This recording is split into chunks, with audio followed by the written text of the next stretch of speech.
As praias de águas cristalinas e piscinas naturais formadas entre os recifes fazem de Porto de Galinhas um dos mais belos destinos do Nordeste brasileiro.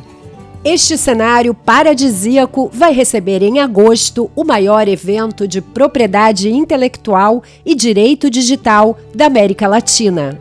Porto de Galinhas será a sede do 44º Congresso Internacional da BPI, tanto pela infraestrutura e beleza, quanto pela sua proximidade com a capital de Pernambuco. Está a 30 minutos de Recife e do Aeroporto Internacional dos Guararapes. Terra de um povo alegre e hospitaleiro, onde passado e futuro se encontram no misto de história, cultura e inovação, Recife tem a 4ª maior região metropolitana do país e é um hub para o desenvolvimento econômico de outros estados do Nordeste. Além disso, abriga o Porto Digital, um dos mais importantes polos tecnológicos do mundo, onde estão mais de 350 empresas e 20 mil profissionais trabalhando com inovação e tecnologia de ponta. Um cenário que coloca a capital pernambucana entre as 6 cidades líderes mundiais da indústria de TI, segundo o portal internacional Rest of World. E é de olho em todo este potencial que, pela primeira vez, a BPI decidiu levar o evento para a região. Nos dias 12 e 13 de agosto de 2024, os maiores especialistas e profissionais de TI do mundo todo estarão em Porto de Galinhas para debater os principais temas de propriedade intelectual e direito digital.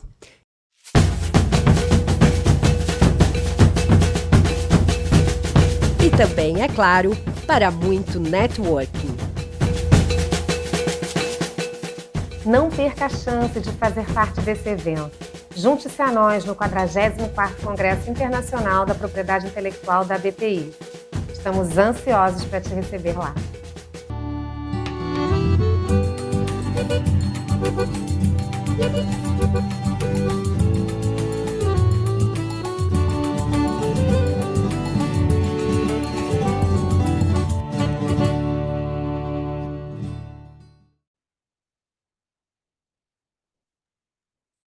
Bom dia a todos e a todas.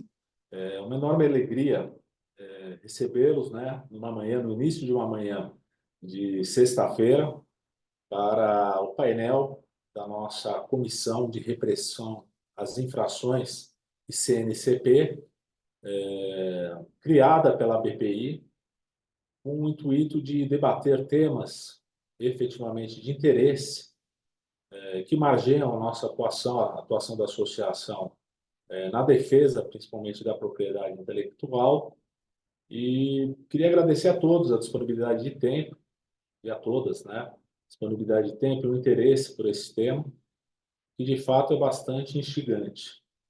Nós, eu, Davi e Raquel, que coordenamos a comissão, recebemos esse cargo aí com muita felicidade, conversamos bastante sobre qual um tema mais oportuno de nós trazermos à discussão e podermos compartilhar conhecimento de experts, que seria um tema bastante atual e relevante. E, de maneira unânime, chegamos à conclusão que o segmento de bebidas é um segmento que vem sofrendo muito com essas práticas ilegais, desleais, que além de causar prejuízos financeiros à nossa sociedade, aos concorrentes leais, também coloca em risco a saúde e a segurança dos consumidores. E apesar dos esforços que vêm sendo feitos pelas associações de setor, pelas empresas interessadas, pelo setor privado, conjuntamente com o poder público, é uma batalha que tem que ser lutada no dia a dia. E para isso, nós conseguimos ter a participação, nós entendemos que talvez das maiores autoridades no assunto. Fizemos o convite à Receita Federal, ao Alan, que aqui está conosco, que prontamente aceitou esse convite para nos passar num tempo limitado, eu confesso, né? Cada palestrante terá 15 minutos para fazer a sua apresentação, mas para nos passar a forma com a qual a Receita Federal vem trabalhando no enfrentamento a esse crime. De igual forma, convidamos também, talvez uma das maiores autoridades policiais no enfrentamento à pirataria, o Dr. Wagner Carrasco, para nos brindar em 15 minutos também, esse é o desafio de todos nós, com as ações realizadas pelo DEIC, pela DIG, primeira DIG, a delegacia que ele dirige, que vem trazendo resultados bastante interessantes também. Não poderíamos deixar de convidar também um representante do MAPA, o Ministério de Agricultura e Pecuária, Marcos de Sá, que participa ativamente dos trabalhos do Conselho Nacional de Combate à Pirataria e que, pelo lado do poder público, acaba fechando essas apresentações. O interessante é já adiantar que esses órgãos costumam trabalhar de maneira bastante conjunta e coordenada. Isso é muito bom. Coordenado também com o setor privado. E nós temos também o prazer de receber aqui o Gabriel. Gabriel coordena o trabalho de combate à pirataria da empresa Diageo e também da associação do setor, a ABRAB, Associação Brasileira de Bebidas, e tem tido aí um esforço bastante concentrado e bastante forte no sentido de ter ações efetivas de repressão, mas, ao mesmo tempo, buscar sempre a aproximação com o poder público. Eu não vou me estender muito nessas palavras iniciais, queria dar boas-vindas, queria passar para os meus colegas coordenadores que, no dia a dia, nos ajudam a que esse evento e outras várias atividades sejam realizadas. Eu queria, então, passar primeiro para a Raquel, para que ela desse um bom dia a todos, depois para o Davi, e nós já passaríamos também a palavra para o Alan, que é um grande combatente aí das ilegalidades pela Receita Federal, para que ele possa compartilhar um pouco do dia a dia dele e do órgão nesse enfrentamento. Raquel, por favor. Bom dia a todos. Obrigada, Márcio, pelas palavras, pela introdução aí do nosso painel. Da minha parte, eu não tenho muito a acrescentar. As palavras do Márcio já foram bem completas, aqui já deixou bem claro o objetivo aqui da nossa mesa de discussão. Reforço também o agradecimento à presença dos nossos convidados. Estamos muito felizes aí com o evento e boa sorte e boas apresentações para todos. Passa a palavra para o meu amigo Davi. Muito obrigado, Raquel, Márcio. Agradeço também ao Alan, ao Marcos, Carrasco, Gabriel aí por oportunizarem aí a gente conhecer um pouco mais, né, do lado de vocês, né, nesse enfrentamento. Acredito que grande parte do público aqui esteja, assim como nós, de um ponto de vista semelhante, né? Então, é muito importante, muito engrandecedor ouvir ele como que isso se dá do outro lado, né? Da parte das autoridades, da parte das vítimas, no caso da iniciativa privada. Então, muito obrigado aí pela generosidade em compartilhar o tempo e o conhecimento de vocês. Já passamos, então, a palavra aqui para o Alan, né? O Alan é auditor fiscal da Receita Federal do Brasil, ele é chefe da Divisão de Vigilância e Repressão ao Contrabando e Descaminho em São Paulo, ele é bacharel em Economia e Direito e mestre em Administração pela Aoyama Gakuin University e doutorando em Administração Pública pela Universidade de Lisboa. Alan, mais uma vez, muito obrigado e está com você. Bom dia, meus caros, né? Obrigado aí pelo convite, aí especialmente o Márcio. Acho que a última vez que eu vi presencialmente ainda tinha cabelo comprido. Tá de visual já tem um tempo, eu sei, mas já está com esse visual novo aí. Assim, Márcio, agradeço a oportunidade, agradeço a Raquel também pelo convite, né? Que entrou em contato aí direto comigo. Eu vou pedir só, né, um segundo para tirar o slide com o meu currículo. Já que eu já fui apresentado, né, e não ser redundante, e eu já passo aqui a expor a apresentação, que vai ser mais interessante do que ficar olhando só para o meu rosto aqui, né? Então, Então, o tema aqui, né, eu vou tratar aqui da repressão da Receita Federal, né, a essas infrações, ou as principais infrações, pelo menos, no setor de bebidas. Tá? Eu não vou tratar da sonegação lato sensu, que também é uma função da Receita Federal. E esse aqui é onde eu começo aqui, né? Quais são as atribuições da Receita Federal? Não. Administração tributária da União. Então, isso já tem uma conexão com o tema, né? A gente vai ver o porquê disso. O controle sobre o comércio exterior também tem uma conexão forte com o tema, né? A função de administração tributária da União tem várias leis, eu trago uma aí como exemplo, que é a 9.003 de 95, mas, enfim, está bem esparsa aí no ordenamento jurídico as atribuições passadas à Receita Federal. O controle do comércio exterior, né, está no artigo 237 da Constituição, no Ministério da Fazenda, e aí o órgão dentro do Ministério da Fazenda, por decreto, que faz isso é a Receita Federal. E também, né, quando trata da segurança pública, o 144 da Constituição, ele menciona que tem as atribuições da Polícia Federal, tem lá, quando fala de contrabando de caminho, fala ali sem prejuízo da ação fazendária. E a ação fazendária, no caso, é feita pela Receita Federal, conexa aí a sua missão também de controle do comércio exterior, né? Então, compete também à Receita Federal a repressão ao contrabando. Então, nós vamos ver que nessas três esferas de atuação aí da Receita Federal, né, a gente tem interação aí com aí ilícitos aí na área de bebidas e medidas a serem tomadas pela Receita Federal. Passando um panorama, eu fui infeliz nas cores aqui. Na verdade, não eu, né? Eu fiz uma extração rápida aqui, né? As cores não são as melhores, mas a evolução nos últimos anos, o que dá para perceber assim facilmente, né? 2024, a gente está no início do ano, não dá para pegar esse número e considerar ele, mas a gente tem em 2021, né? Esse gráfico ele trata da apreensão de bebidas alcoólicas. Tá? A gente tem em 2021 uma disparada, né, na apreensão de bebidas alcoólicas. Né? A apreensão não quer dizer exatamente, né, uma medida direta com o ilícito, mas, né, a gente acredita que isso tem uma correlação, no mínimo, forte com, né, a prática do ilícito.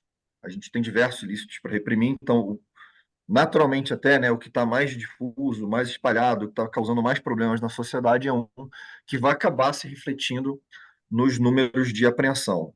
Então, nós, né, temos um volume relevante já, historicamente, e tem um novo patamar aí, quase na casa do dobro do que vinha acontecendo antes, nesse ano de 2021 para cá, né? Isso permanece, né? Então, pequena redução aí nos últimos 2 anos, mas o patamar é esse novo aí, acima de 60 milhões aí em bebidas apreendidas ano. Então, né, um dos motivos que, que reflete isso, explica o tamanho do desafio da Receita Federal na dimensão comércio exterior, é esse exemplo aí citado no estudo da OCDE e da Agência da União Europeia lá de propriedade intelectual, trata da maior rota do mundo, né, de contrafeitos de vestuário, né, não estou falando de bebida aqui, mas ser China-Brasil, uma coisa, né, mapeada aí por instituições internacionais, né, o Brasil, né, o segundo que aparece aí são os Estados Unidos, talvez somando com o terceiro ali, que é Hong Kong, Estados Unidos, junto com China e Estados Unidos, dê algo igual ao Brasil, mas lembrando que o PIB americano é 10 vezes o PIB brasileiro, então a proporção do problema no Brasil, né, a gente é o líder mundial em termos absolutos, e a proporção também é, né, de longe discrepante em relação a quem eventualmente está até próximo da gente ali, que no caso seria os Estados Unidos, tá? Então, o Brasil é um país que consome contrafeitos, no mínimo a gente consegue colocar isso. E outro fato, tá? Isso aí foi um levantamento feito há um tempinho atrás, mas que reflete um pouco da questão econômica, né? A gente saindo da China e entrando na Argentina, que é um pouco que explica esse salto de patamar aí de 2021. nós temos um exemplo ali de quanto que um vinho custa lá na Argentina em pesos argentinos, convertido para real, aí arredondando aí R$ 120, e o quanto esse vinho é comercializado, né, num canal legítimo aqui no Brasil, né? E a gente percebe aí que o preço praticamente, né, aumenta aí 400%, né, em relação, né, ao preço original. Uma margem ou uma diferença de preço, né, absolutamente colossal. Isso se explica em parte, né, porque 2021, né, esse salto, né, foi o período de maior crise ali na Argentina, tá? Então, esse é um fator adicional que é o vinho entrando na pauta, né, como protagonista aí de ilícito, mercado clandestino e também de apreensões nossas, tá? Então, o maior incremento dentro, né, desse bloco aí é de vinhos, mas não que, né, demais bebidas não sejam um problema. Mas particularmente na região ali do Paraná, Rio Grande do Sul, né, a coisa tem uma escala muito maior. E na função administração tributária, né, que tem a ver com aquele gap ali de preço, mas não é o único fator, mas é um deles, né, a gente tem, né, em relação a bebidas, não o vinho, tá, mas em relação a bebidas alcoólicas, a maioria delas, a gente tem a questão de selo de controle, tá? Então, o selo de controle é de uso obrigatório para essa lista de bebidas aí, né, notadamente aí uísque, né, vodka, licores, acho que são aí os principais aí. A cachaça também, né, mas a cachaça tipicamente é de produção nacional, né? A gente vai ter problemas aí de falsificação e não uso de selo, mas não relacionados ao comércio exterior. Mas em relação a todos esses produtos aí, tá, né, tirando embalagens menores, coisas assim, você tem a obrigação, acho que 180 ml, né, o que está previsto na legislação. Acima disso, é obrigatório o uso do selo, né? O selo tem instruções normativas da Receita Federal, ele é fabricado pela Casa da Moeda, ele tem os elementos de segurança como uma própria moeda, impresso em calcografia, né, com tinta especial também, offset, não tem modos de impressão diferentes no selo e elementos de segurança que não são replicáveis, né, pelos falsificadores quando você faz um exame mais apurado. E o que acontece, né, em relação à aplicação do selo? O produto estrangeiro sem selo é apreensão, né? Produto estrangeiro com selo falso, idem, né? E aí a gente tem a questão de contrabando, né? E o uso de selo falso. O uso de selo falso pode ser absorvido aí pelo contrabando como tipo penal aí. Mas em relação ao produto nacional, tá? Ele sem selo é caso de multa, e se o selo é falso, ele é caso de apreensão, né? Essas são as medidas aí que nós tomamos. Mas também, né, a gente tem uns pontos aí de direito marcário, vale a pena chamar a atenção, né?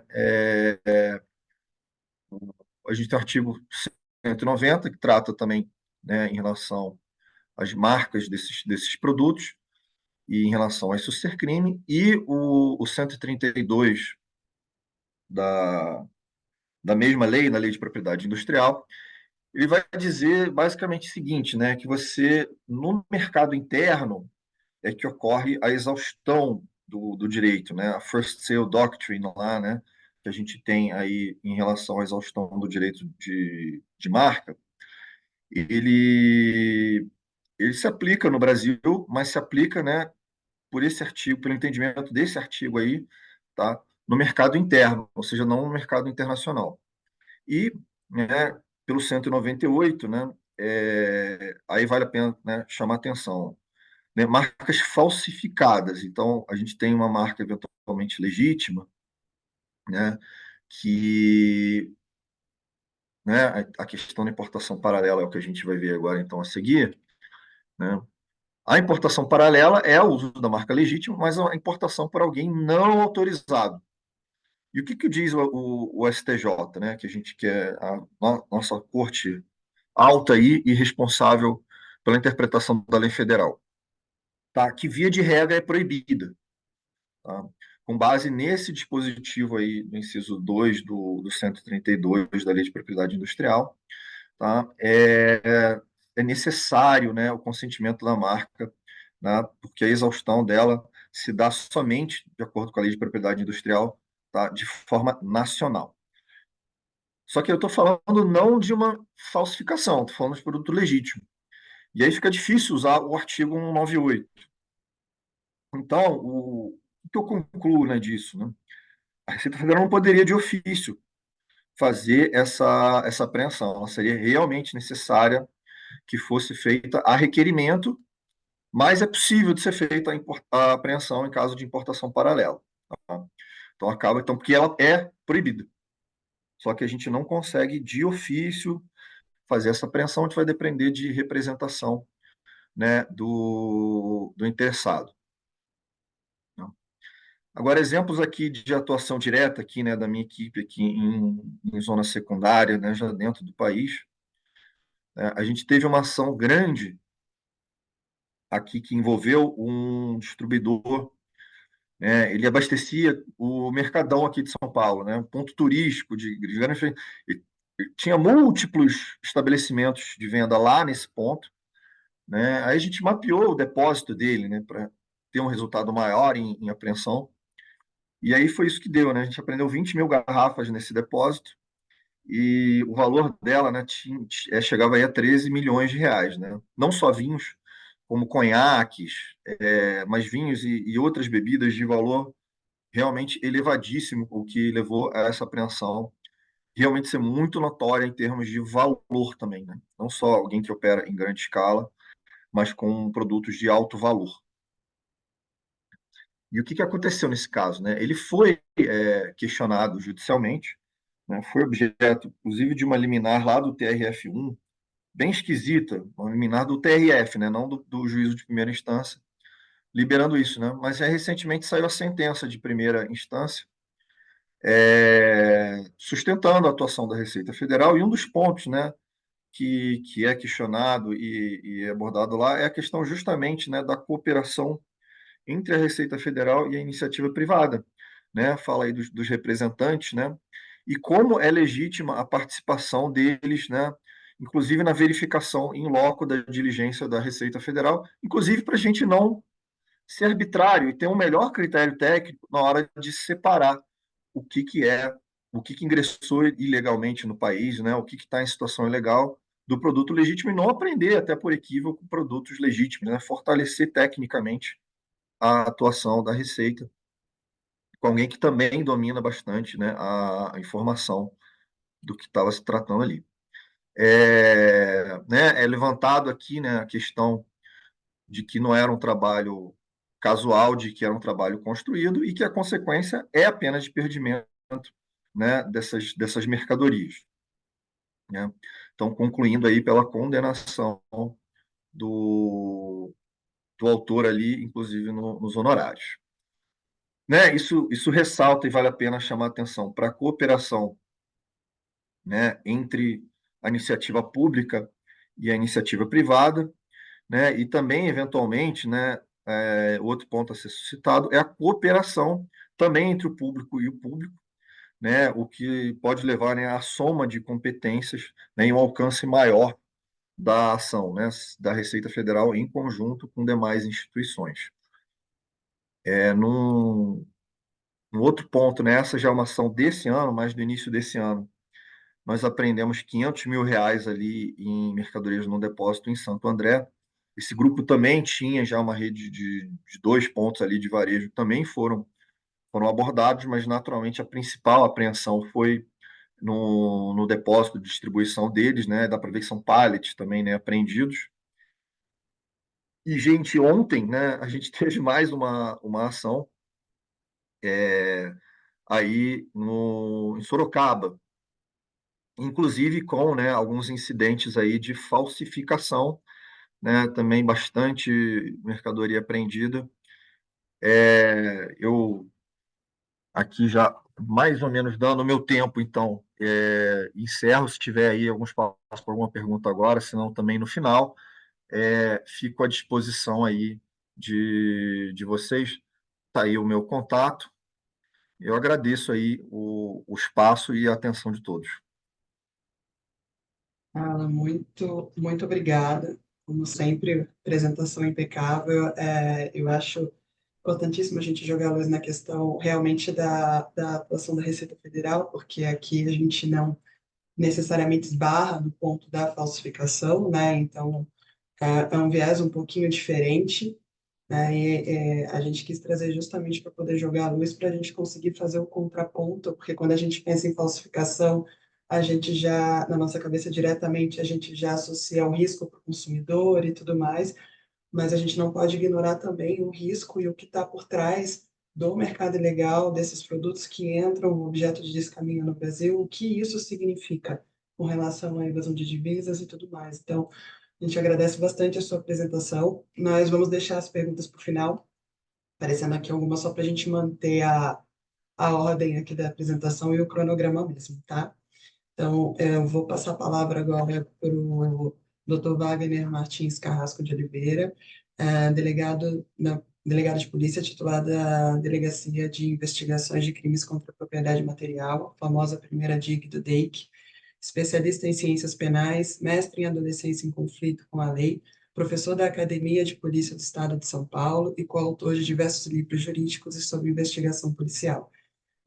Acredito que todos aqui, assim como o Alan também, conhecem já o trabalho do Dr. Carrasco, já está há alguns anos aí na frente da primeira DIG. Eu posso falar por mim mesma que eu vejo o Dr. Carrasco como um grande parceiro aqui do nosso dia a dia de enfrentamento e combate à pirataria. Doutor, passo a palavra, à vontade.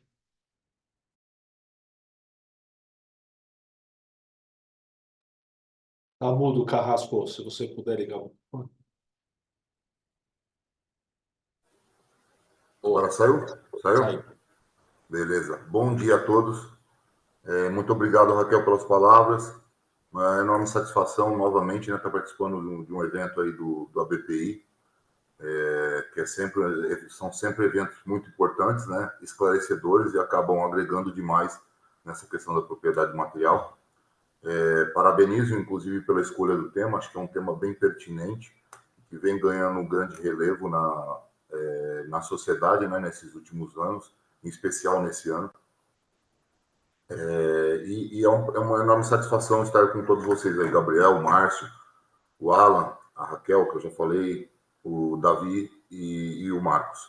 Então, uma enorme satisfação estar ladeando com vocês aí esse evento. E, na verdade, eu nem tomarei muito tempo, né? O que eu tenho para falar é pouco. Basicamente, o Alan foi bastante esclarecedor no que tange as atribuições da Receita e a atuação da Receita.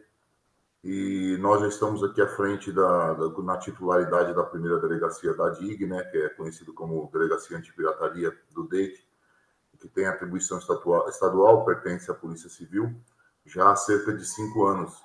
E executamos diversos trabalhos relacionados à questão da propriedade material, e um deles é relacionado a essa questão da bebida alcoólica. Óbvio que é pertinente dizer que nós não temos uma atribuição que é exclusiva nesse sentido, e principalmente porque, em se tratando de bebidas alcoólicas, até a nível de Polícia Civil, isso se envereda para outros departamentos, como, por exemplo, o Departamento de Proteção aos Crimes contra o Consumidor, que é o DPPC, né, também da Polícia Civil, e bem como algumas unidades territoriais, né, unidades territoriais também que, em sua circunscrição, acabam atuando com relação a bebidas falsificadas. O que nós vemos, e nós conseguimos efetuar grandes trabalhos relacionados a bebidas falsificadas, nós vemos a importância de ter uma consonância, né, uma correspondência com as associações, órgãos, e bem como, hoje em dia, né, muito forte também os marketplaces nos auxiliando nesses levantamentos e trocas de informações sobre essas pessoas que trabalham com falsificação de bebidas. Então, acaba sendo algo que é imprescindível, e nós temos notado pela experiência e pelos trabalhos executados que sem essa correspondência e essa sinergia entre esses órgãos, né, e entes, nós não conseguiríamos executar um trabalho como tem sido feito. Dá até a impressão, né, que, como se fala, tem sim bastante falsificação de bebida, tem sim a comercialização expressiva de bebida falsificada, isso nós sabemos, mas também acaba ganhando relevo de certa forma, e isso acaba ganhando notoriedade, chamando mais atenção, até pelo trabalho que nós acabamos realizando, né? Todos nós que estamos aqui na banca, todos aqueles que estão assistindo, acabamos realizando. Então, esse trabalho contínuo, por isso dar notoriedade, ser levado esses trabalhos à imprensa, acaba dando-se a ideia de que até está tendo em grande escala, está acontecendo, na verdade sempre ocorreu, né? Eu não tenho parâmetros para dizer que está ocorrendo mais ou menos, mas eu acho que essa atuação fantástica de diversos órgãos e entidades, associações, iniciativa privada através dos escritórios de advocacia, vem dando notoriedade também aos trabalhos executados. Só para trazer um paralelo, né? Muitas vezes a pessoa, quando vê lá diversas apreensões, ou diversas apreensões de droga, ou diversas prisões de traficante, por exemplo, pode-se ter uma ideia de que aquilo ali está tendo um aumento, nossa, está tendo demais tráfico. Não é que está tendo demais tráfico, na verdade está sendo coibido demais. Então é necessário ter esse parâmetro, mas essa atuação constante, então, tem sido significativa e expressiva, até sob o ponto de vista de veiculação e notoriedade. O que nós vemos aqui em São Paulo, basicamente, e das atuações e das diligências que nós executamos, é que a falsificação de bebida, de modo geral, ela ocorre basicamente de duas formas, né? A primeira que é aquela que consiste na troca de rótulos da bebida, e que nós convencionamos chamar de rotulagem, né, ou rotulação, que é a troca do rótulo da bebida, ou seja, é substituída uma bebida de qualidade superior, né, ou melhor, é utilizado um vasilhame de uma bebida de uma qualidade superior e é substituído colocado um conteúdo, inserido um conteúdo nesse vasilhame por uma bebida de qualidade inferior.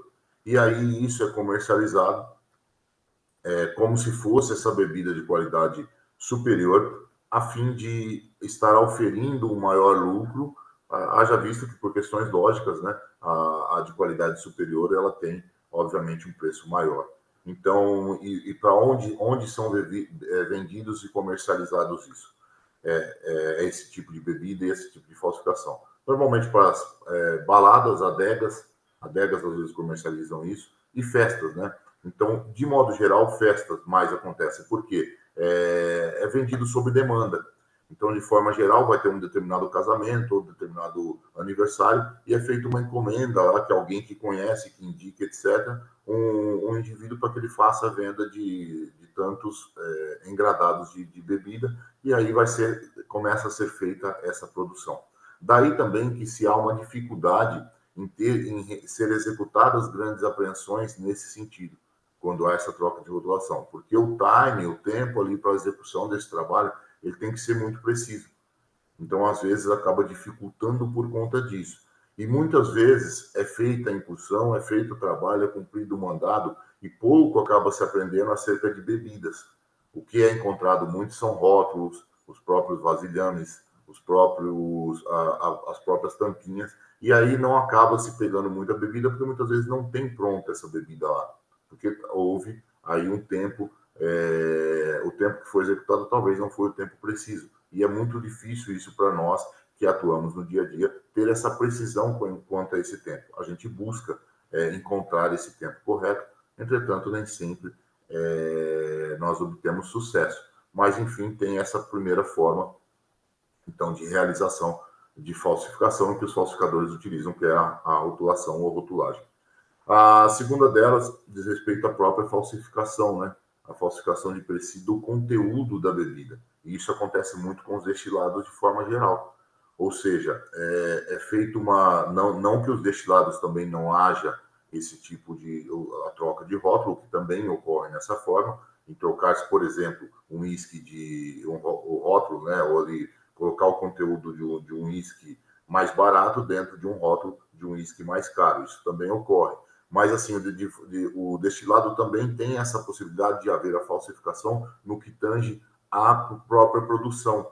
Ou seja, é efetuada uma mistura, melhor dizendo, e essa mistura que é efetuada com um pouco, uma essência de uísque, por exemplo, se tratando de uísque, isso é colocado e envasado, colocado então dentro de um vasilhame para ser comercializado. Então essa seria uma segunda forma de falsificação que ela é muito empregada, que diz respeito à própria falsificação, então, em sentido estrito relacionada à bebida. O que acontece? Nós nos deparamos com uma situação quando, independente de ser uma ou outro tipo de falsificação, nós temos que considerar no momento da realização da diligência alguns aspectos, e aspectos legais, até para que haja um enquadramento correto e a tipificação correta quanto a esse determinado delito. E nós podemos vislumbrar inicialmente, né, basicamente, aí, 2 tipos de delito ou 3 tipos de delito, que são, o primeiro, crime contra a propriedade industrial, haja vista a utilização indevida ali da marca e a falsificação da marca, então falsificação do produto relacionado à marca sem autorização. Nós temos também a questão relacionada aos crimes contra a saúde pública, que aí nós teríamos uma falsificação de produto que é assemelhada a um produto alimentício, que a bebida é assemelhada a um produto alimentício. Nós temos também, que está previsto lá no artigo 272 do Código Penal, e dependendo do caso, pode também haver um enquadramento lá nos crimes contra a relação de consumo, e especialmente no artigo 7º. Só que, em termos de impacto, muitas vezes, sob o ponto de vista inicial, há uma certa dificuldade, por exemplo, na realização de um flagrante delito. Porque nós não dispomos, no momento, de uma perícia técnica que avalie e determine que nós estamos diante de um crime, por exemplo, contra a saúde pública, cuja materialidade ela se dá, nesse caso, por meio de um laudo pericial. E mais que isso, depois, no curso do próprio processo, há uma certa dificuldade no que tange a técnica, né? A técnica e os instrumentos que dispõem a perícia para atestar se aquela bebida ela é ou não nociva à saúde pública, né? E, por exemplo, aí quando nós falamos na rotulagem, aí, que é a troca só de rótulo, a perícia vai lá para a perícia e a perícia ela vai determinar que sim, é uma bebida que está ali, ou é uma cerveja, no caso de não ser um destilado, ou é um destilado, é um uísque. Mas ela não consegue determinar, por exemplo, se é um uísque X ou uísque Y, tá? Ela não vai saber determinar o que é isso. Isso seria a primeira coisa, e aí dificultaria o enquadramento lá dentro dos crimes contra a relação de consumo. E segundo, se aquele produto contido ali, ele é nocivo ou não à saúde pública. E muitas vezes a perícia nos retorna dizendo que ela não tem essa instrumentação ou não tem a possibilidade de estar executando esse tipo de perícia, haja vista a falta de recursos contidos ali no próprio Instituto de Criminalística para isso, o que acaba dificultando o nosso trabalho e, de certa forma, impedindo que chegue até o falsificador aquela sanção em que realmente seria proporcional a ele. Então, nós temos essa dificuldade. Sob o ponto de vista de flagrante, nós não podemos também executar o flagrante no momento por conta dessa questão. E aí, poderia, às vezes, dentro do crime contra as relações de consumo, mas, óbvio, sendo demonstradas algumas circunstâncias, como, por exemplo, que ele vende um produto como o outro, que ele está comercializando aqueles produtos, tal. Então, isso, às vezes, possibilita. Nós tivemos um recente trabalho em que teve a participação, né, da iniciativa privada e das associações de marketplace, que foi um trabalho de sucesso, que ocorreu recentemente na região de Campinas, e que milhares de bebidas foram apreendidas, e produtos relacionados à bebida também, né, como, por exemplo, vasilhame, como, por exemplo, tampinhas, como, por exemplo, rótulos, foram apreendidos, e na oportunidade chamou a atenção até que foi apreendido também, que não tem nada a ver com bebida, mas um tucano, né, que de forma ilegal estava dentro daquela casa. Enfim, nessa oportunidade, mostrou-se assim, que a soma de esforços, e nós conseguimos ali e isso que foi legal para quem gosta de investigação, quem gosta do trabalho investigativo, é que, assim, cada um dos setores vieram com uma informação. Nós juntamos toda essa informação, compilamos como é de praxe, e teve uma inclusão de outros ingredientes relacionados a essa apreensão, como, por exemplo, o liame, a ligação entre diversas pessoas, e ainda o aclaramento sobre outros endereços que nós não tínhamos numa informação inicial. E isso acabou dando frutos e corpo à investigação, porque possibilitou-nos um enquadramento na associação criminosa, o que acaba salvando, sob o ponto de vista de resposta imediata à nossa atuação, porque a gente nos possibilita a executar uma prisão em flagrante. E ainda, os endereços que foram complementados e a soma desses endereços possibilitou muito mais, a apreensão de muito mais bebidas e a vinculação de mais pessoas do que propriamente uma informação inicial vinda só de um órgão possibilitaria. Então, isso foi um exemplo clássico.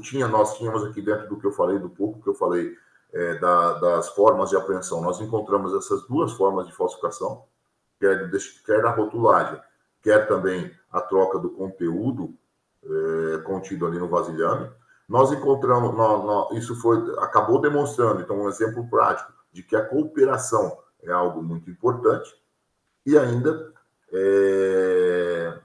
nós conseguimos aplicar de forma proporcional aquilo que a lei nos concede, justamente por essa vinculação do artigo 288. Porque, do contrário, diante dessas dificuldades que nós temos quanto ao estabelecimento da materialidade, principalmente no local dos fatos, e a posteriori, o que acaba muitas vezes nos salvando é a questão da propriedade material. E nos salva no sentido assim, ela não é, nós sabemos, não temos penas expressivas e penas muito robustas com relação a esse crime, mas acaba nos salvando pelo menos para determinar que nós estamos ali diante de um delito, né? De que nós temos pelo menos um delito para não inviabilizar e até nós podermos suscitar qualquer tipo de abuso de autoridade ou algo nesse sentido. Então, com isso eu termino, acho que a minha fala, como sempre, né, eu coloco à disposição, é uma grande satisfação estar servindo e contribuindo com todos vocês.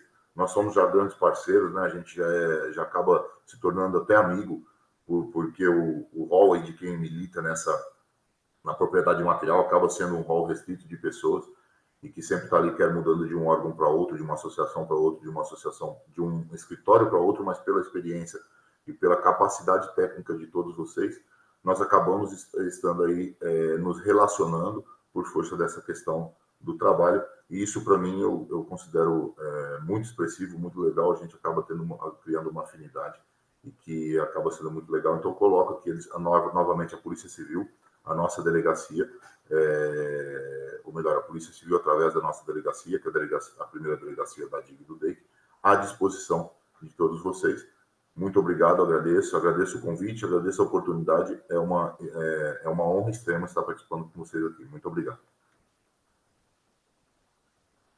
Doutor Carrasco, agradeço aí a enxurrada de informações, né? É interessante a gente perceber a quantidade de artifícios que esses criminosos utilizam e as dificuldades que isso apresenta no dia a dia da polícia, né? Para fazer a adequação ali criminal correta, etc. Muito obrigado por compartilhar com a gente toda a sua experiência. Nosso próximo palestrante é o Dr. Marcos de Sá. Dr. Marcos de Sá, ele é auditor fiscal federal agropecuário do Ministério da Agricultura e Pecuária, do MAPA, né? Ele é coordenador de coerção a ilícitos e resposta a emergências agropecuárias e gerente do programa Vigi Fronteiras em Brasília. Ele é médico veterinário, possui especialização em inteligência estratégica pela Escola Superior de Defesa, tem MBA em agronegócio pela Universidade de Brasília, mestrado em Higiene Veterinária e Saúde Pública pela Universidade Paulista de Botucatu e doutorado em Sanidade Animal pela Universidade de Brasília. Dr. Marcos, muito obrigado. A palavra está contigo. Bom dia a todos. Primeiramente, gostaria de agradecer ao Márcio, a Raquel, a você, Davi, pelo convite. Parabenizar os colegas que me antecederam, o Alan e o delegado Wagner, pelas apresentações. E é, agradecer pela oportunidade, né, do Ministério da Agricultura de estar podendo mostrar um pouco do que a gente já fez nas ações de repressão, né, às infrações no setor de bebidas. Vou projetar aqui a nossa apresentação.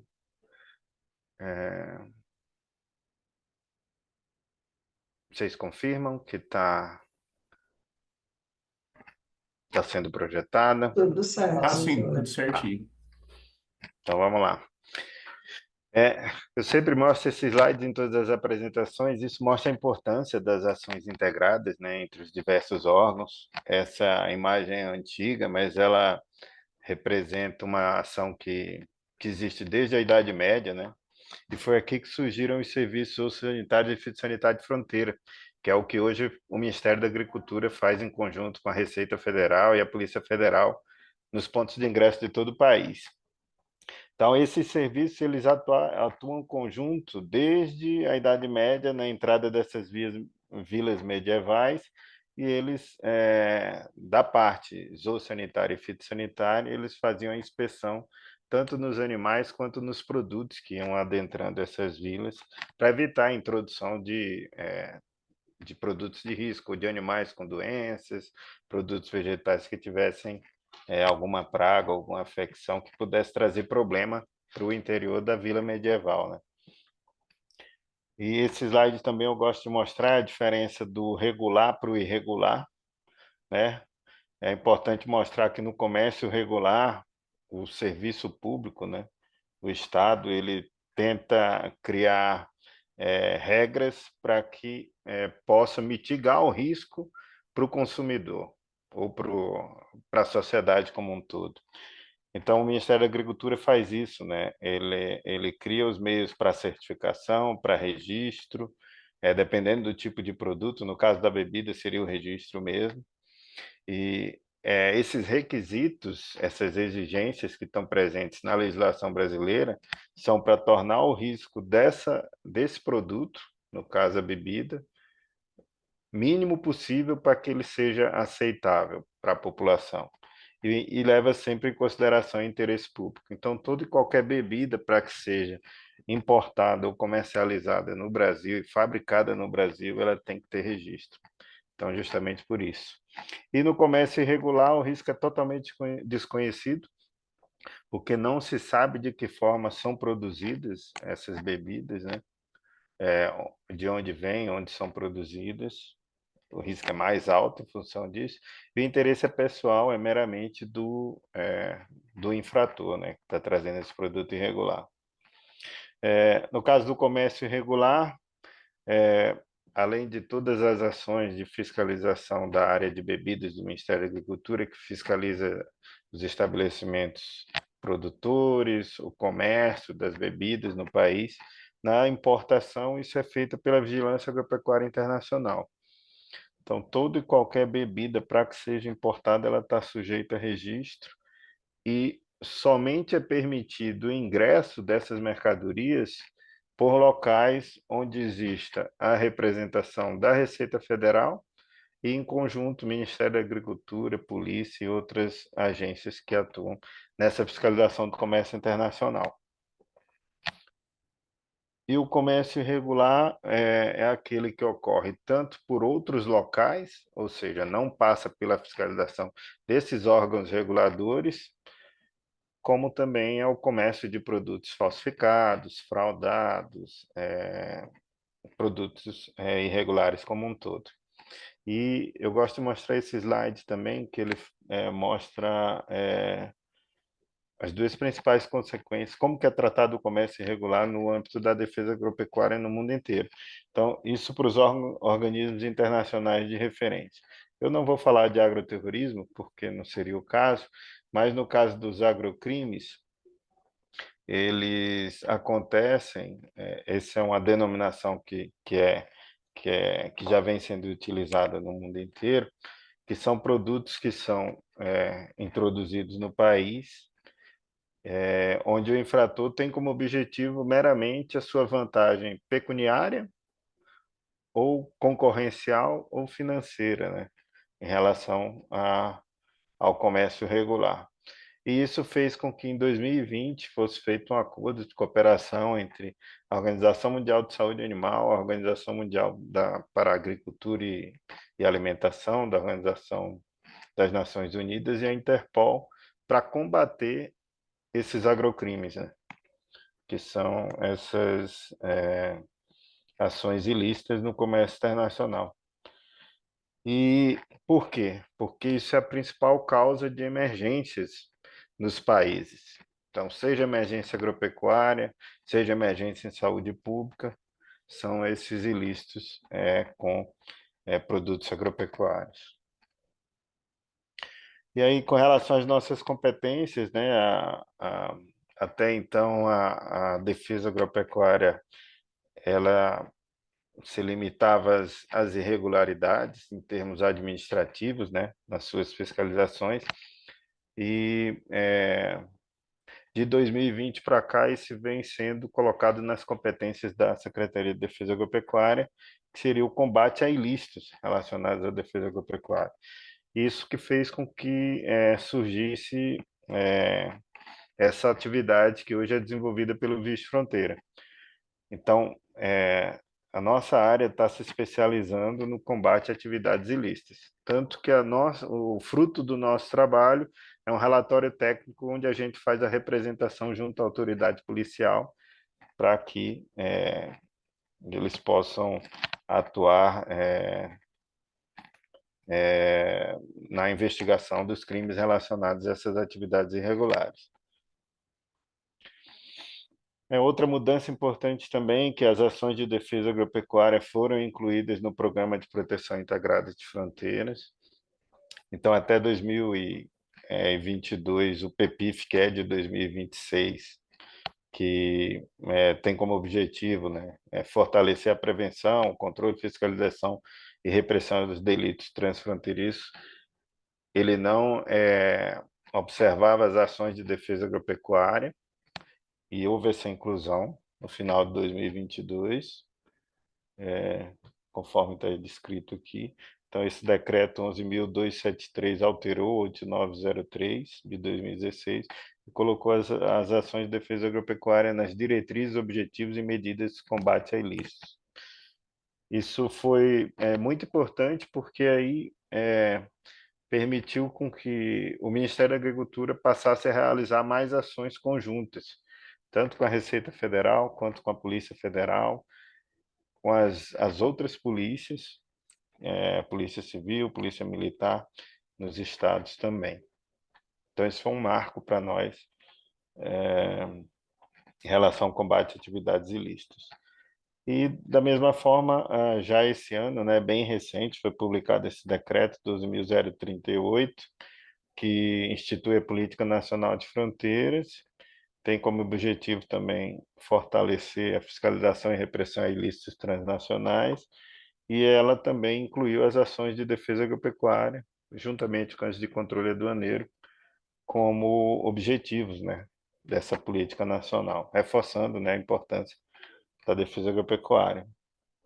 E o programa que eu estou gerenciando é o Vice Fronteira, né?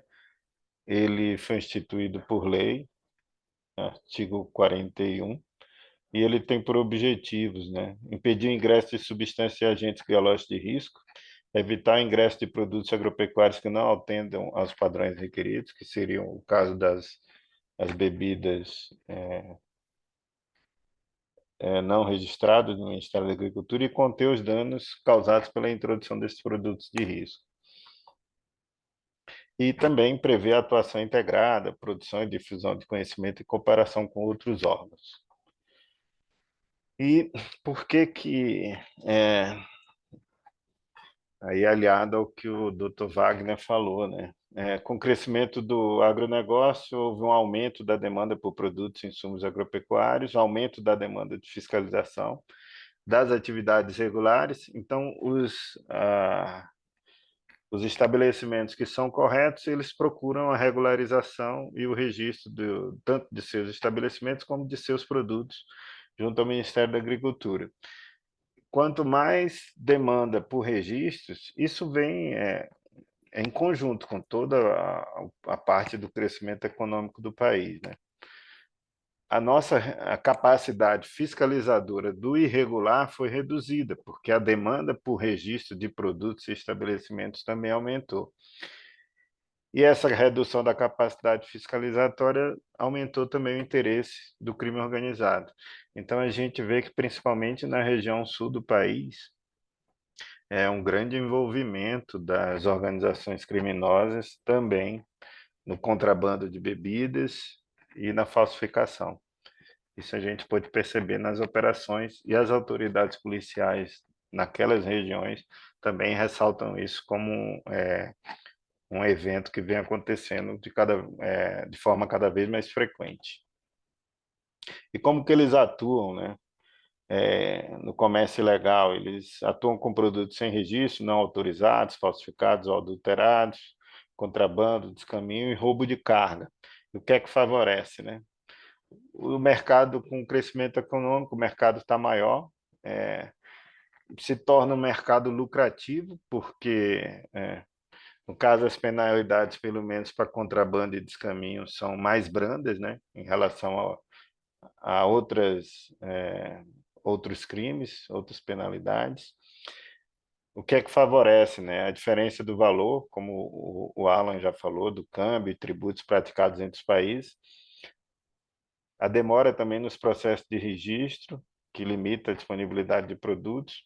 Isso vale também para outros produtos, né? E cancelamentos ou proibições de determinados produtos. Aqui eu usei como exemplo o paraquat, mas se alguma bebida que tiver um consumo muito frequente aqui no Brasil vier a ser proibida algum dia, a demanda por contrabando pode aumentar. É uma regra do modus operandi do crime organizado. Eles geralmente utilizam rotas de trânsito complexas e longas, múltiplas categorias de produtos, deturpam o conteúdo. A gente já pegou caso de vinho sendo vendido como vinho colonial e não tem nada de vinho, não tem nada de derivado de uva. Falsificam documentos de transporte e importam produtos também sem a marca e fazem essa parte da rotulagem aqui no Brasil. A gente já viu casos também de o produto ser importado, eles multiplicam esse produto, inclusive a rotulagem, para aumentar a capacidade de venda. Eles usam armazéns, propriedades entrepostos para distribuição, fazem também a venda online, geralmente pequenas encomendas ou vendas diretas, e o preço, eu acho que para vinhos, é até menor que isso, né? Cerca de 20% a 50% mais baixo. Acho que para vinho é bem mais barato ainda, como o Alan também mostrou. Então, tem altos lucros e baixo risco, porque a penalidade para eles, em geral, é branda, quanto comparada a outras modalidades criminais, né, como tráfico de drogas e outros. E aqui no comércio eletrônico, que é bastante utilizado, né? A gente está com umas 3 investigações em curso de contrabando de vinhos, na venda por comércio eletrônico. A gente, inclusive, desenvolveu uma ferramenta de inteligência artificial para ficar buscando essas vendas, não só para vinhos, mas para vários outros produtos, no comércio eletrônico. Ele faz as buscas e a gente vai colocando no nosso histórico, nas prioridades das nossas ações. Tem que falar um pouco das nossas operações, né? A gente faz tanto operações ostensivas, né? A gente participa ativamente das operações Ágata, Operação Tentáculos, e outras operações a convite dos outros órgãos, mas a gente faz as nossas também, que são as direcionadas. Então, geralmente, o fato gerador são as denúncias, né? Seja de ouvidoria ou de outros órgãos. A gente faz toda a parte de inteligência, faz o planejamento, e nessa fase de planejamento é que a gente elabora o relatório técnico. esse que a gente faz a representação para a autoridade policial e, com base nele, geralmente são pedidos os mandados de busca e apreensão. E a gente define os locais, as equipes, o suporte de segurança pública, porque as nossas equipes, a gente não tem porte de arma institucional e a gente depende do suporte de segurança pública para realizar nossas ações. Monta a operação, faz o deslocamento, briefing, executa e debriefing. E aqui alguns exemplos, né? No Rio Grande do Sul, em 2021, uma das primeiras operações foi em toda a região da fronteira com o Uruguai e com a Argentina. A gente apreendeu mais de 10.000 garrafas de vinho, espumantes, cervejas contrabandeadas. Essa foi conjunta com a Receita Federal, com o pessoal da DIREP, lá. Em maio de 2022, mais de 8.000 litros, em Rondônia e no Acre também. Em abril do ano passado, 29.000 litros de bebidas contrabandeadas e clandestinas no Paraná, Santa Catarina e Rio Grande do Sul. Então, foi uma operação também bastante exitosa. Em junho de 2023, essa operação foi do combate ao comércio do falso vinho colonial, né, na região de Santa Catarina. Então, foram apreendidos 41.000 litros. Então, esses vinhos são comercializados amplamente na região sul do país, mas também em outras regiões do Brasil. E a gente procura sempre fazer essas operações previamente aos momentos em que aumenta o consumo, né, desses produtos, que é antes da Semana Santa e próximo ao final do ano, as festas do final do ano. E essa foi a última operação específica para vinho, né? Essa já foi um desdobramento, essa foi a Operação Sangria, né? A gente apreendeu 72.000 litros de vinhos coloniais, vinagres e outras bebidas irregulares lá em Santa Catarina também. Aproximadamente R$ 1 milhão, né? Bebidas apreendidas. O que a gente aplica de legislação? Contrabando e descaminho, crime contra as relações de consumo, crime ambiental não se aplica nesse caso, mas contra a saúde pública, tenta, dentro do possível, no relatório técnico, identificar quem são os possíveis elos que possam ser enquadrados numa organização criminosa, as leis específicas de bebidas e a lei de responsabilização administrativa. E aqui os resultados, né, de todas as nossas operações. Até agora foram 61 operações, sendo que metade é de inteligência, que precede a operação de fiscalização, e bebidas a gente apreendeu aproximadamente 543.000 litros até agora. Prejuízos, né? Concorrência desleal, agravos para a saúde única, principalmente saúde humana, né? Prejuízo a produtores, consumidores, ao comércio internacional e à sociedade como um todo. Bom, era isso que eu tinha para apresentar. Eu não sei se eu passei do tempo, mas eu já queria, por fim, né, finalizando a apresentação, queria falar da importância da atuação conjunta dos órgãos, né? Então, gostaria de reiterar o convite para trabalhar juntamente com a Receita, com a Polícia Civil. A gente trabalha bastante com a Polícia Civil de São Paulo, com o DEIC, no combate ao comércio de produtos de uso veterinário irregulares. E é isso. Estou à disposição, se vocês tiverem dúvidas, podem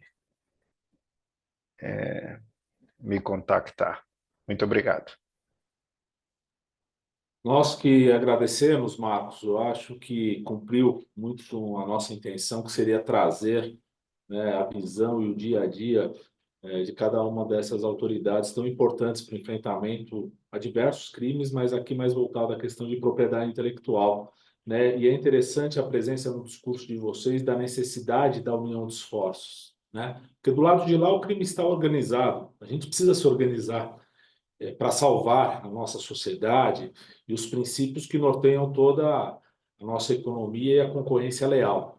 E para um fechamento, que faz todo sentido, principalmente falando em um verdadeiro união de esforços, eu tenho certeza que um elo importante nessa cadeia é, de fato, a iniciativa privada, que conhece o mercado, que conhece o produto, que conhece suas marcas.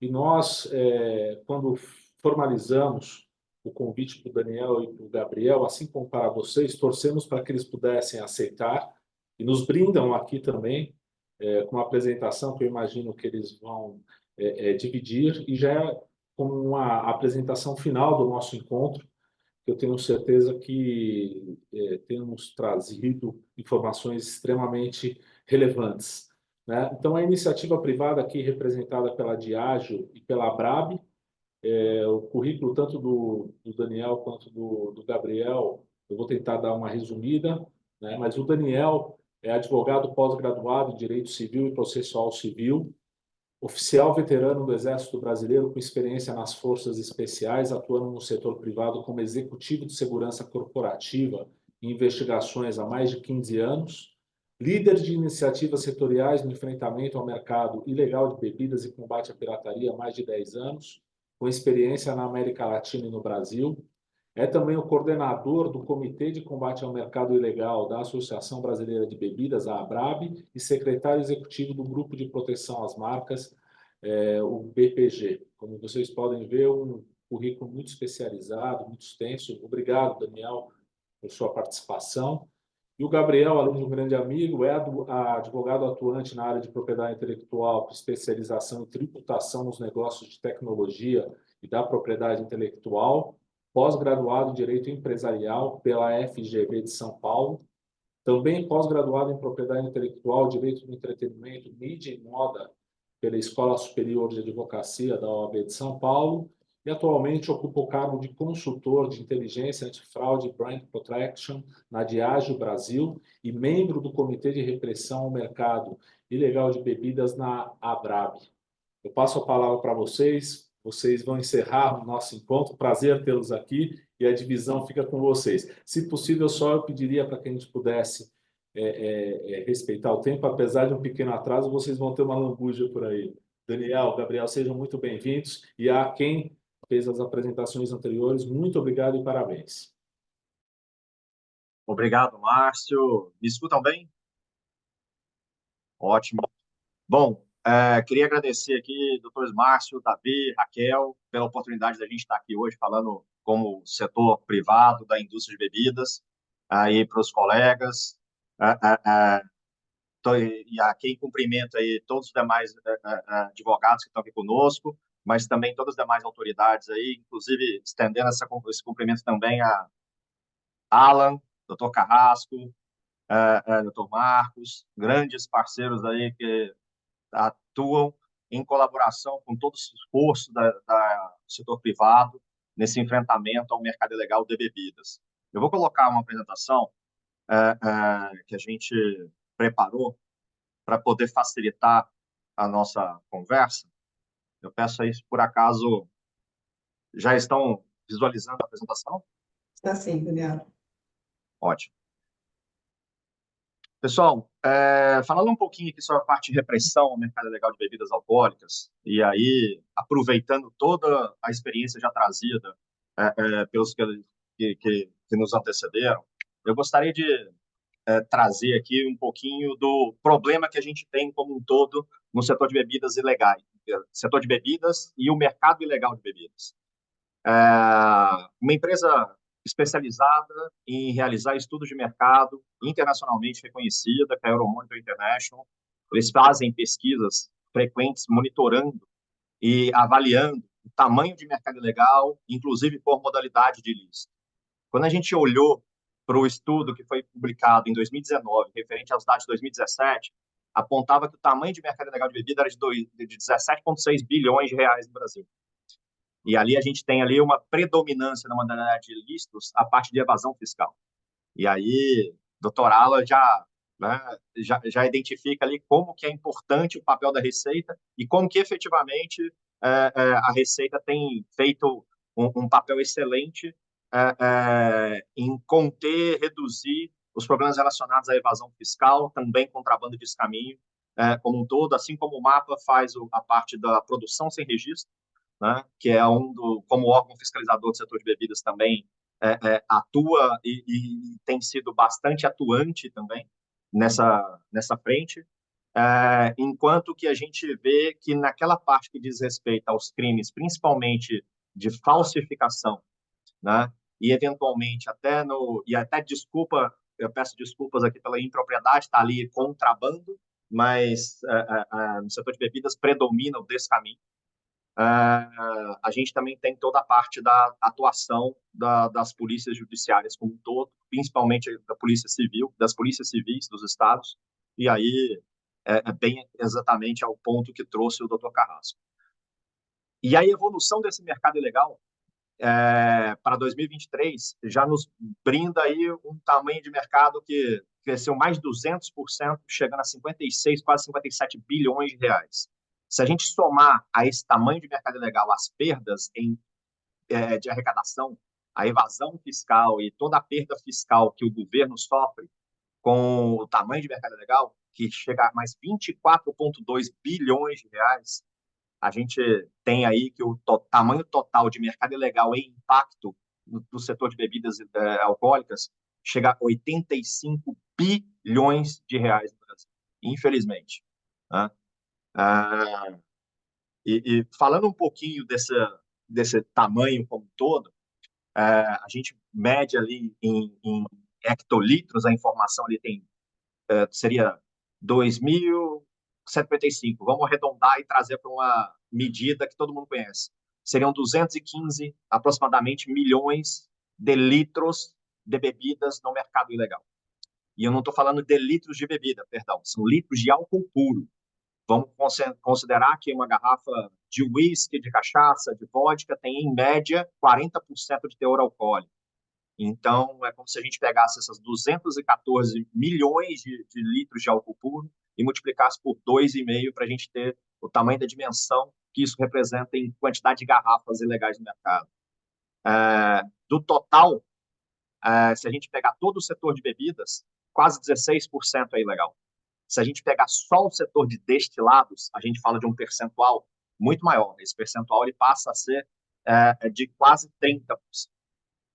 E conhecer um pouco do problema traz para a gente o tamanho e a dimensão que a gente precisa ter a atuação para a gente poder mitigar esses impactos, mitigar esse tamanho de mercado ilegal que existe hoje no setor de bebidas. Então, a gente tem aí como pilares até a orientação da própria consultoria que fez o estudo, ouviu diversos especialistas, incluindo alguns dos que estão aqui conosco hoje, reestruturação tributária e fiscalização. A gente entende, inclusive, bom, sendo o setor de bebidas alcoólicas no Brasil o segundo, em geral, mais tributado, né? Segunda categoria de produto mais tributada no Brasil, isso aí acaba se transformando numa a medida de incentivo ou de estímulo ao crime, incluindo o crime organizado, operar no setor de bebidas alcoólicas, porque eles têm grandes margens de lucro.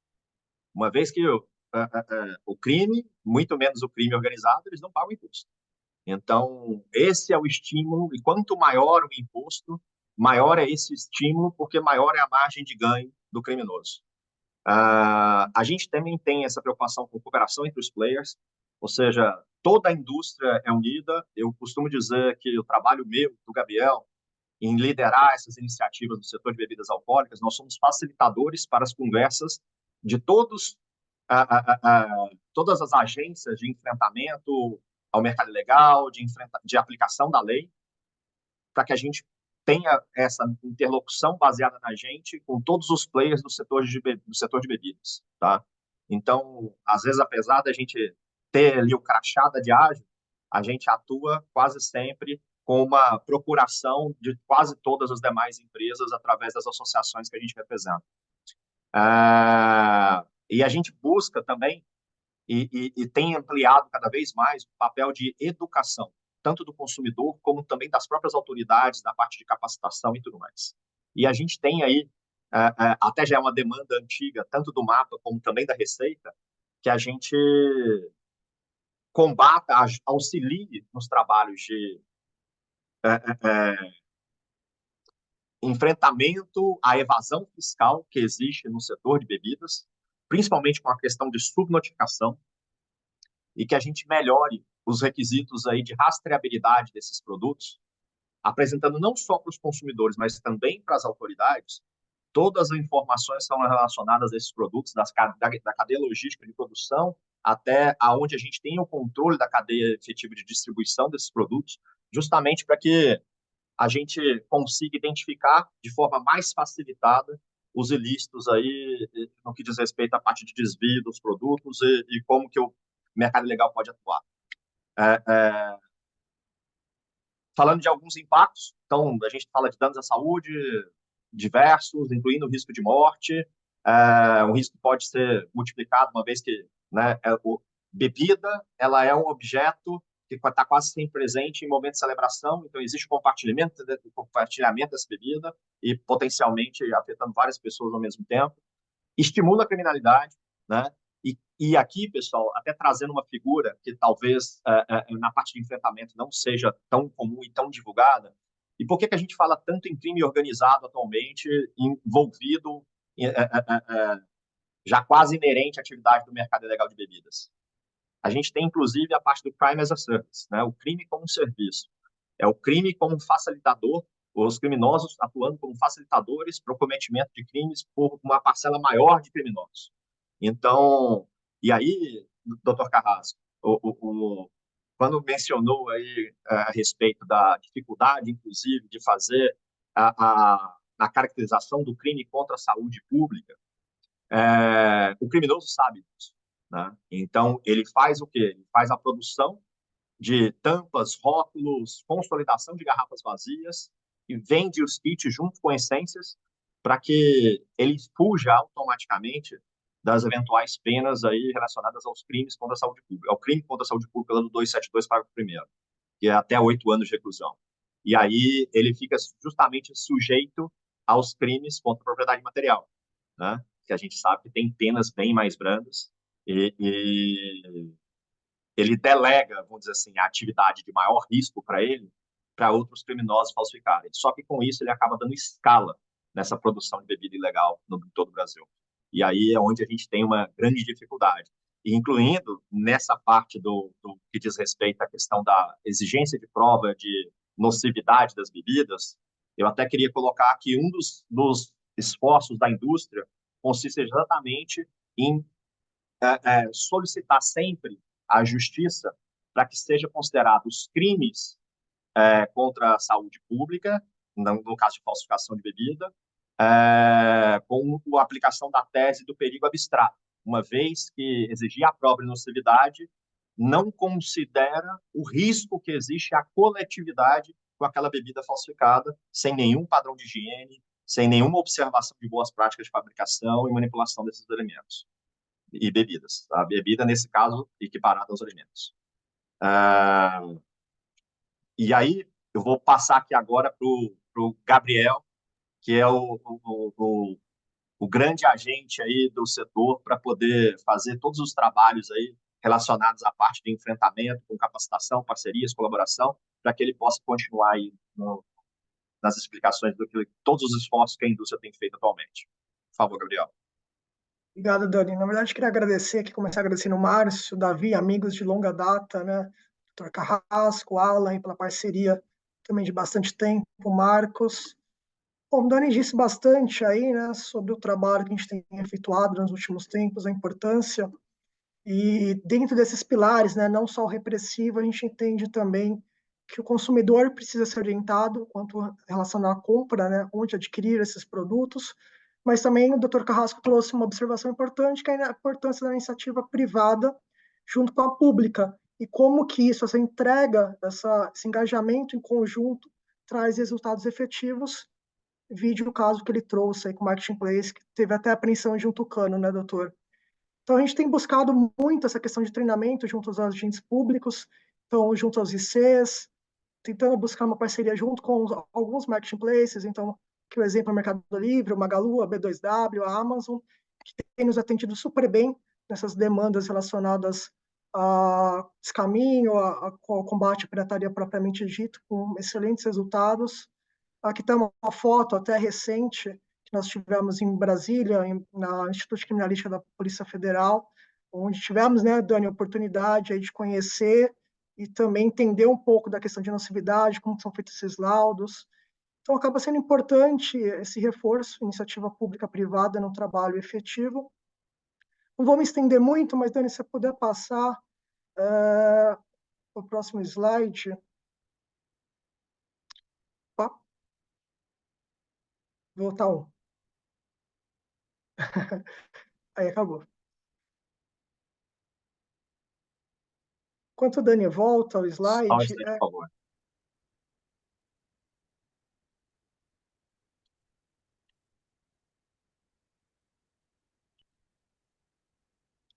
Estou falando, Dani, não atrasa. Enquanto o Dani volta ao slide, na verdade, o doutor Carrasco trouxe uma observação importantíssima, né, relacionada a modus operandi, relacionada à falsificação, e talvez, não sei se vocês têm esse conhecimento, mas 100% das garrafas relacionadas à falsificação são sempre originais.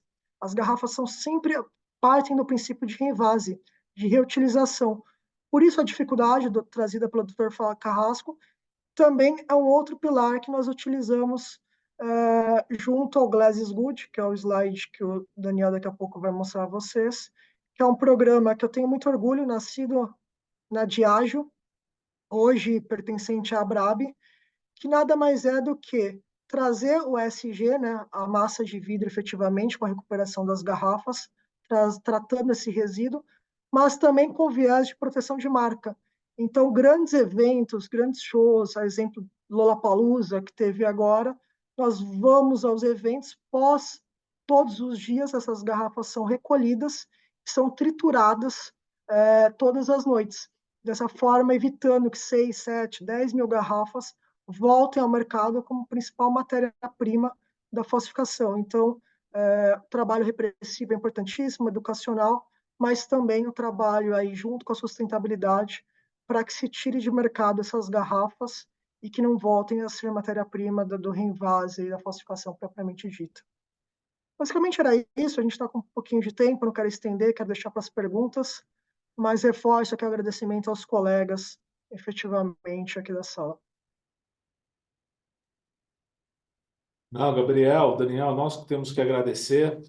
Sabíamos de fato que o tempo é um pouco escasso para tratar de um problema tão complexo, né? A gente pode ver a visão de vocês no dia a dia do enfrentamento, as questões trazidas pelo Dr. Carrasco, pelo Alan, pelo Marcos de Sá. A gente vê que realmente dá muito mais trabalho efetivamente combater o crime, né? Mas também nós conseguimos, eu acho que, enxergar avanços, né? Essa união de esforços entre autoridades públicas, ela, até um tempo atrás, posso dizer assim, até uns 20, 25 anos, era algo impensável, né? Sendo que cada organização, cada órgão do Estado trabalhando de uma maneira isolada, e a gente tem visto nesses últimos anos esse interesse por essa união dos esforços e a receptividade pelas informações do setor privado. Eu, particularmente, fico muito satisfeito, muito feliz. Nosso desafio era, de fato, coordenar muito mais a questão do tempo. Ainda nós temos 5 minutos para encerrar o nosso encontro, mas eu também queria fazer um desafio para que essa nossa discussão não pare por aqui.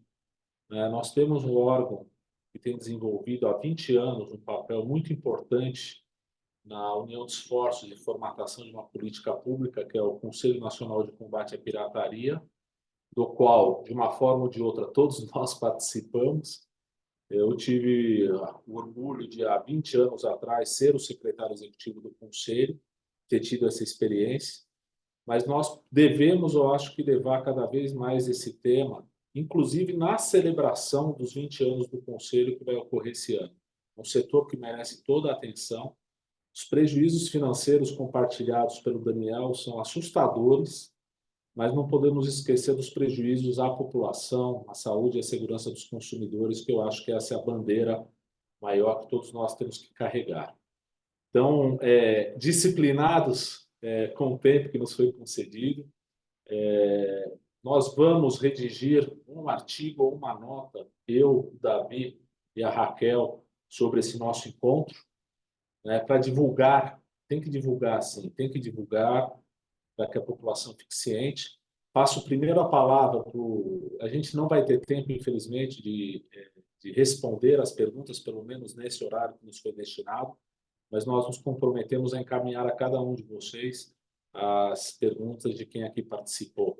Tivemos aqui no nosso evento inscritos mais de 250 associadas, que demonstram interesse pelo tema e o prestígio de volta que vocês nos emprestaram em cada uma das apresentações.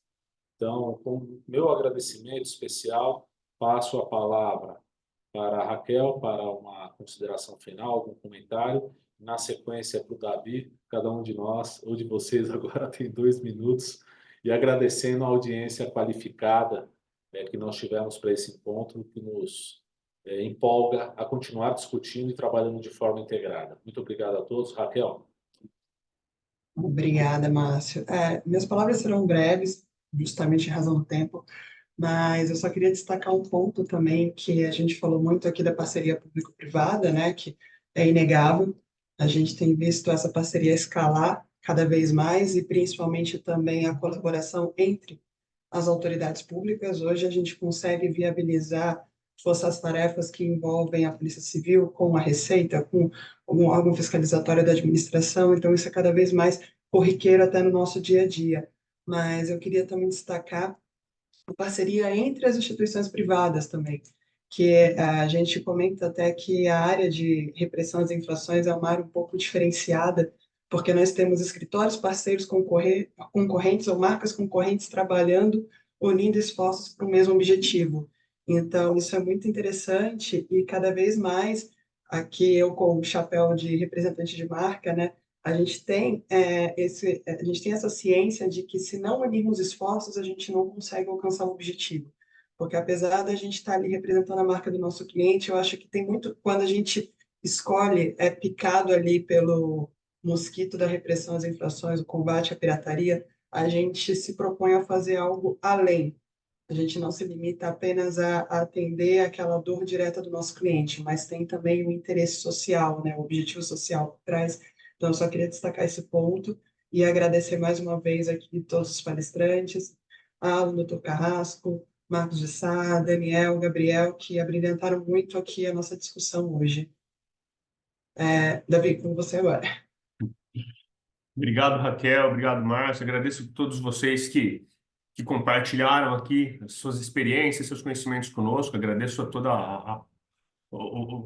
toda a plateia, né, que nos acompanhou. Me chamou muita atenção, né? A gente acaba atuando em diversas áreas na repressão a infrações e sempre tem semelhança, né? Eles mudam o produto, mas as estratégias criminosas são sempre muito parecidas. A semelhança com o mercado de perfumes falsificados, né? Esse problema da reciclagem, né?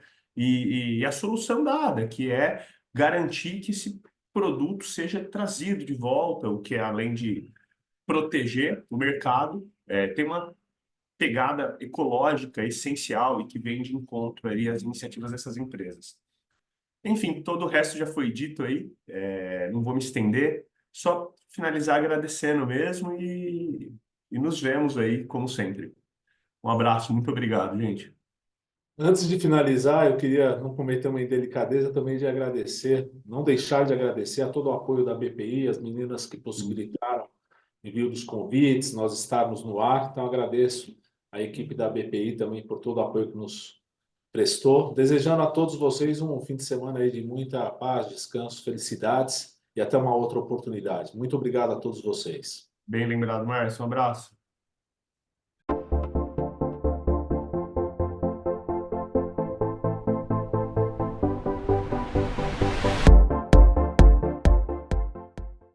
As praias de águas cristalinas e piscinas naturais formadas entre os recifes fazem de Porto de Galinhas um dos mais belos destinos do Nordeste brasileiro. Este cenário paradisíaco vai receber em agosto o maior evento de propriedade intelectual e direito digital da América Latina. Porto de Galinhas será a sede do 44º Congresso Internacional da BPI, tanto pela infraestrutura e beleza, quanto pela sua proximidade com a capital de Pernambuco. Está a 30 minutos de Recife e do Aeroporto Internacional dos Guararapes.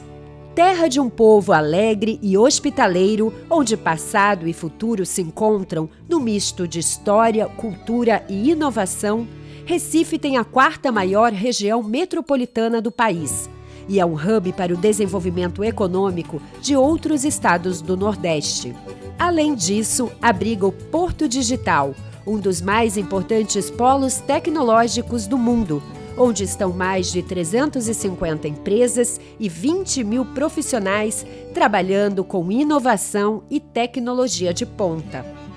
Um cenário que coloca a capital pernambucana entre as 6 cidades líderes mundiais da indústria de TI, segundo o portal internacional Rest of World. E é de olho em todo este potencial que, pela primeira vez, a BPI decidiu levar o evento para a região. Nos dias 12 e 13 de agosto de 2024, os maiores especialistas e profissionais de TI do mundo todo estarão em Porto de Galinhas para debater os principais temas de propriedade intelectual e direito digital.